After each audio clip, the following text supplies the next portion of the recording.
Having understand the fundamental of cybersecurity, we want to also look at access control fundamental. When we talk about access control fundamental, we talk about authentication, authorization, and accounting. This is often referred to as the AA, or the fundamental concept of cybersecurity for securing systems and managing access control. Remember, when we talk about the principle of cybersecurity, we talk about confidentiality, integrity, and availability. You cannot keep confidentiality or have integrity or access control or availability without actually having an access control. Access control is what actually limits authorization, limit permissions, restrict unauthorized access to network, to systems, and so on and so forth. So it is important we understand what access control is all about. And now in dealing with access control, there are three main things that we focus on access control, which is authentication, authorization, and accounting. Now, authentication is the process of verifying the identity of a user, device, or system before granting access. It ensures that the entity requesting access is who it claims to be. This actually has to help to reduce unauthorized access to system, network, and keep data information confidential. So in authentication, we have different ways we carry out authentication. Either it will be a password based authentication. This is when the user provides a secret password that matches the one stored in the system. And so this also has to do with password management, understanding how to create a strong password, unique password that enhance security. Just as we talk about password management, that for your password to be strong, or it must have an uppercase, it must have a lowercase, it must have a combination of number and also symbols, special symbols, for you to sometimes you can also make use of or passphrase or passcode. So there are different password policies or password based authentication we can carry out, like normal password or passcode, which is what we refer to as PIN or passphrase. Now, we can also make use of multi-factor authentication or two-factor authentication. It requires two or more verification methods. Typically, sometimes the user known password, sometimes it could be a user has a security token, or sometimes the user might need to use biometric verification as a second factor or a multi-factor authentication.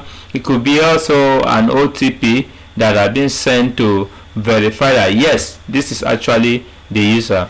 So can also be in authentication, and also be biometric authentication. Biometric authentication uses unique biological characters such as fingerprint or facial recognition to verify identity. So it helps to verify identity based on either fingerprint or facial recognition, because we know that no two individuals have the same fingerprints or have the same facial recognition. It can also be token based authentication, which involves uses of token, which can be physical token like smart card, or digital token like software token to authenticate users. This is one aspect of access control that we use to reduce or to restrict unauthorized access to our systems, to our network, to our infrastructure. It could also be authorization. Authorization has to do with determining whether an authenticated user has permission to access a resources or perform an action. It ensures that all users have appropriate access level. This has to do basically with permissions, and also has to do with regulating the access, the permission to you give to each users. Now it could be a role-based access control. When you mean by role-based access control, it has to do with access right based on users' role within the organization, limiting access to only those resources necessary for their role. For example, in an organization where you have a manager, you have a secretary, and you have the front desk or the receptionist, each of them have different authorizations or different role within the organization, and therefore their level of authorization is not the same, and therefore as in carrying out or in setting security infrastructure, there must be a role-based access control. It could also be a role control access control list, whereby you define which user or system processes have access to specific resources and what operation they can perform. If, for example, you have in your system you have an admin, you have a guest user, and so on and so, each of them have different roles they are playing, and therefore each of them are being limited by the roles that they are playing. It could also be attribute-based access control. Attribute-based access control uses attributes like user attribute, resource attribute, environmental condition to grant access to dynamic based on policies. So this has to do with the attribute, the characteristic, the character of the person, the character of the individual that will determine how access will be granted. So it can also be policy-based access control. Each organization has their own policy. Each society has their own policy that have been established before now, that this is this in this company, in this organization, this is the security process, this is what you should do and what you should not do. So it could be a policy-based access control which specify condition under which access is being granted. It often used in conjunction with attribute-based access control and role-based access control. So this is also, it could also be accounting. Accounting here simply means knowing, also known as auditing. Also, it simply means tracking and recording users' activity within a network, within a system, within a digital infrastructure.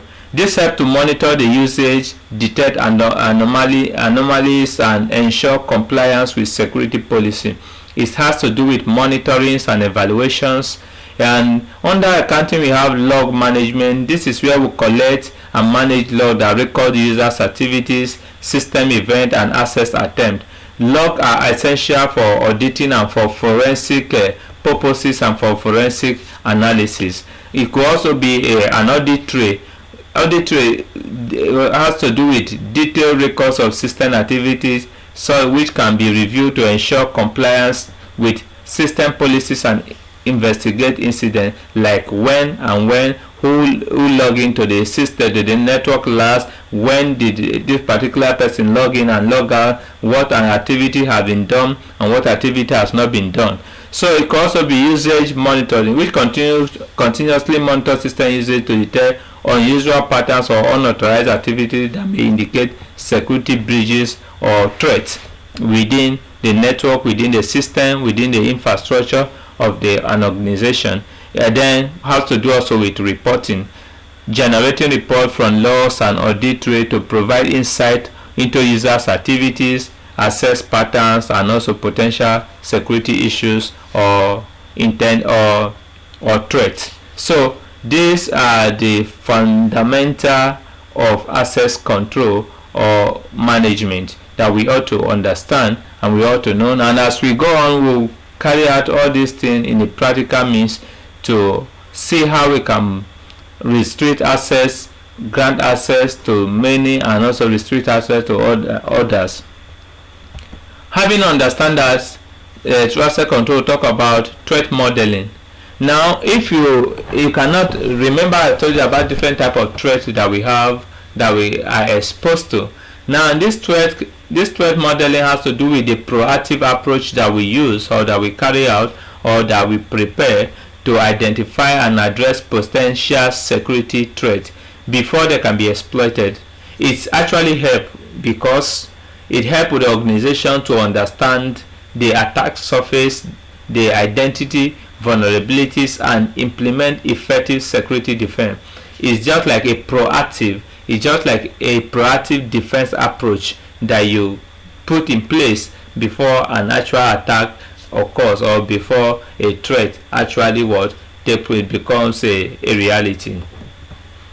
And threat modeling is important because it has to do with systematic identification of threat, providing a structure method to identify potential threats to an organization's asset and consider various attack vectors and methods. It also helps us to understand attack surface, help in understanding different points at which an attacker could potentially exploit the system, and allow for comprehensive security strategy. It is important also for prioritizing security effort, enhancing security designs, and facilitate communications and in continuous improvement within and encouraging ongoing evaluations and improvement of security measures as new threats continue to emerge and systems also evolve. So these are the importance of threat modeling, and from there we look at common cybersecurity standards. Yes, everything in life has a standard. There are some procedure, there are some standard that we follow in cybersecurity that is actually very, very important to us, and that is what cybersecurity provide guidance or guidelines and best practices to help organizations and individuals reduce their cybersecurity risk. These standards are essential for establishing robust security policies and ensuring compliance with regulations and protecting sensitive information, and so on and so forth. Some of these standards are called the National Institute of Standards and Technology, which provides cybersecurity framework and comprehensive guide to help organizations manage and reduce cybersecurity threats. Aside the National Institute of Standardizations and Technology, we also have ISO. ISO is an international standard that specifies requirements for establishing and implementing, maintaining, and continually improve an information security management system. It actually provides leadership, planning, support, operation, performance evaluations, and improvement. Take corrective action to improve the information system management, information security management systems. You also have what called Center for Internet Security. This has to do with control, that is set control for best practice for securing IT system and data against the most passive attack. It provides basic control, foundational controls, and organization control within the information security. We also have Payment Card Industry Data Security Standard, which is set to provide security standard designed to ensure that all companies that accept, process, and store or transmit credit card information maintain a secured environment. It build and maintain a secure network, protect cardholder data, maintain a vulnerability management programs, and so on and so forth. These are actually some standards that we follow in cybersecurity to carry out our cybersecurity task, or to protect ourselves from cyber threats and cyber crime. We cannot end this fundamental without talking about a very important aspect of cybersecurity, which is actually the foundation of cybersecurity, called networking. Networking is important because it is the backbone of modern communication, and it enables devices to communicate and share information effectively. Understanding the fundamental of networking is crucial for actually getting the network functions and their essential components. Now we'll talk there are some different components of network like devices, media, protocols, networking network interface card, and software. Devices, there are different devices that we use in computing today or in the digital world, such as computer, smartphone, server, network hardware such as routers, switches, and hub. We also use some media like Ethernet cable, fiber optics, or wireless like Wi-Fi and Bluetooth. We can talk about protocols, rules that dictate how data are being transmitted into and received, or the hardware component that connect devices to the network, and even the software component like the operating systems and the management and other software like application software needed to make computer to interact with one another and share resources and data within itself. Now we have different type of network. We have the nano network. Nano network is actually a small network within a place. It's a very small network within a place. We also body area network. Body area network has to do with the network that actually detects, example like our tracker, and so on and so forth are actually body network. We have personal area network, like maybe peer-to-peer aspect of network, like we connecting our phone to our laptop, or connecting our Bluetooth to our laptop, and so on and so forth. It's referred to as a personal area network. We also have a local area network. Local area network is a type of network that is being connected within a small geographical location. It could be within a workspace, it could be within a little space organization, or it could also be within just a small place. We also have campus area network.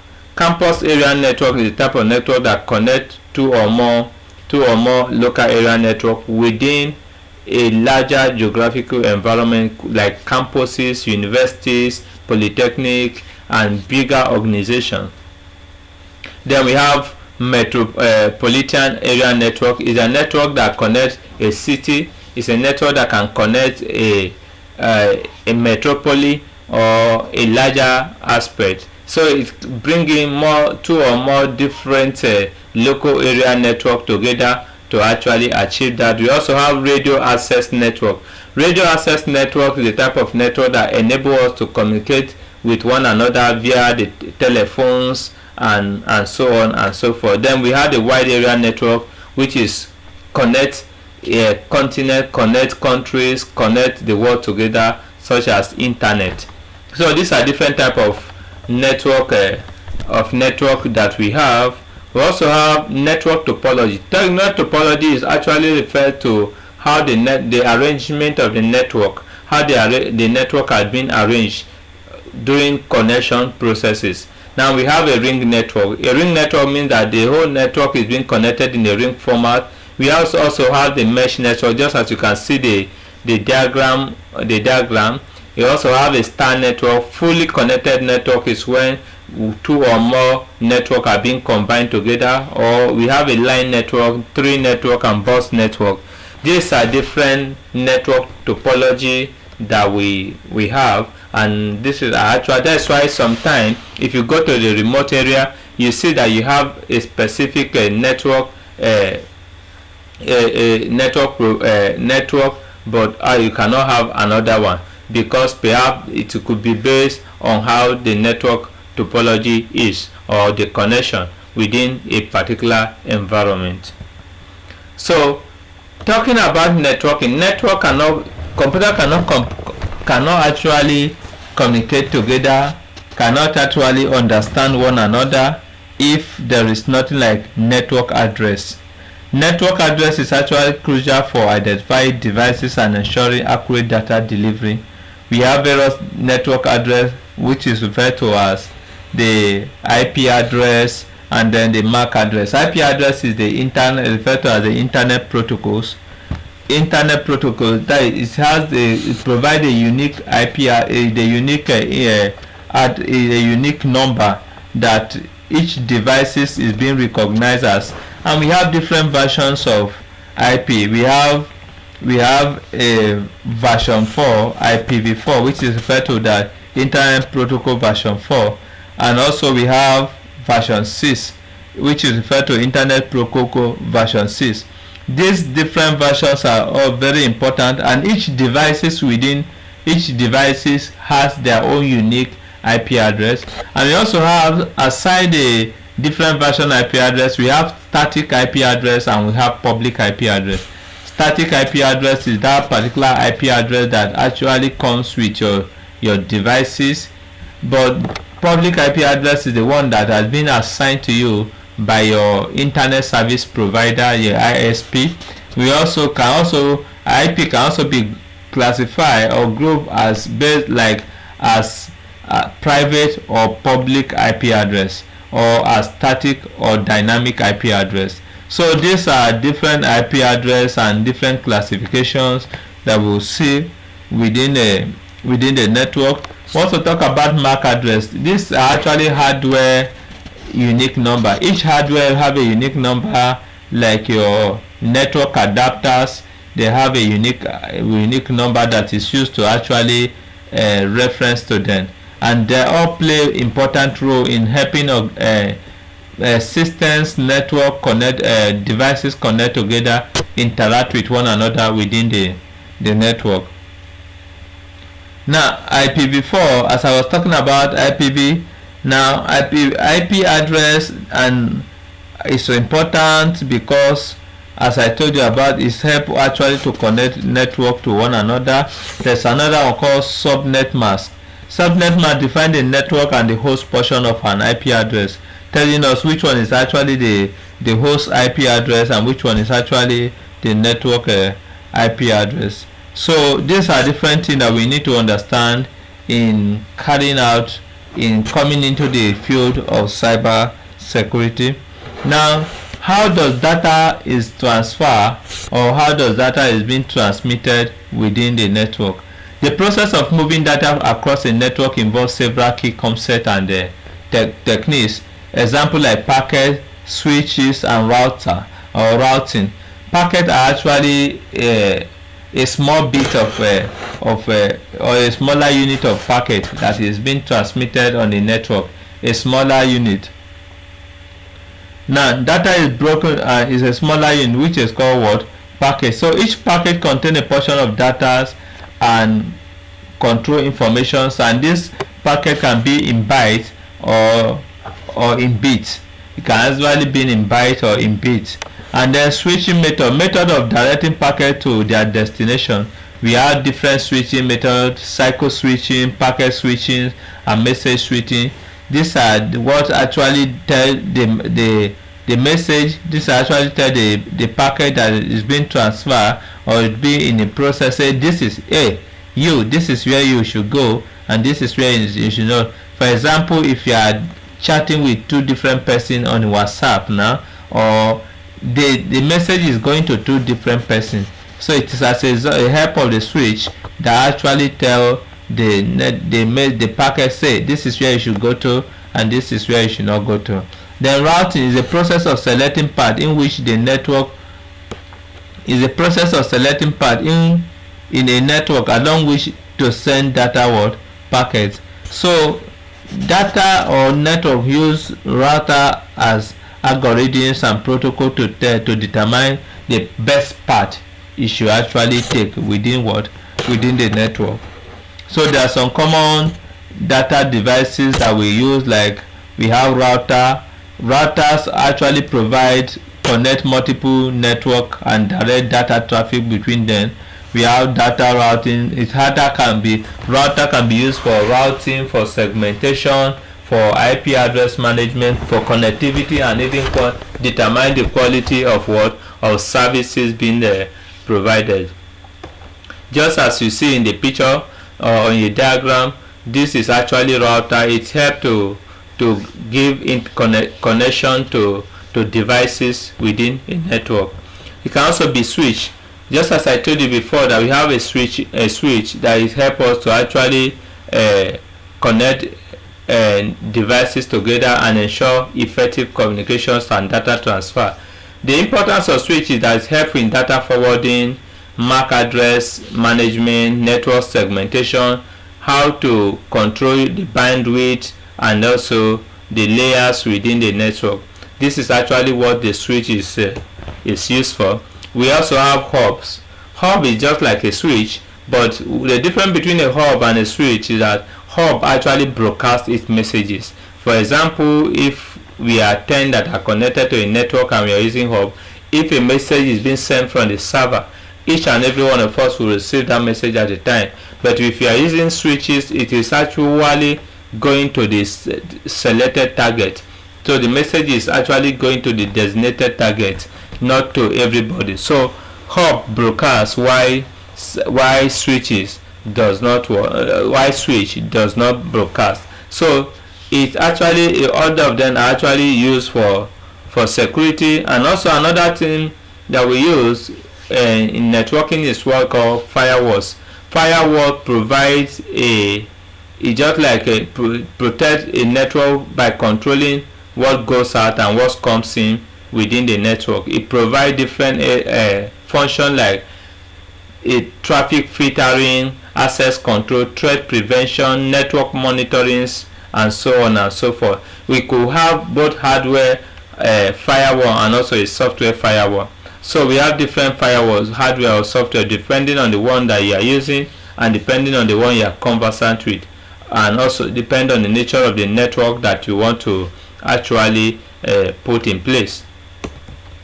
So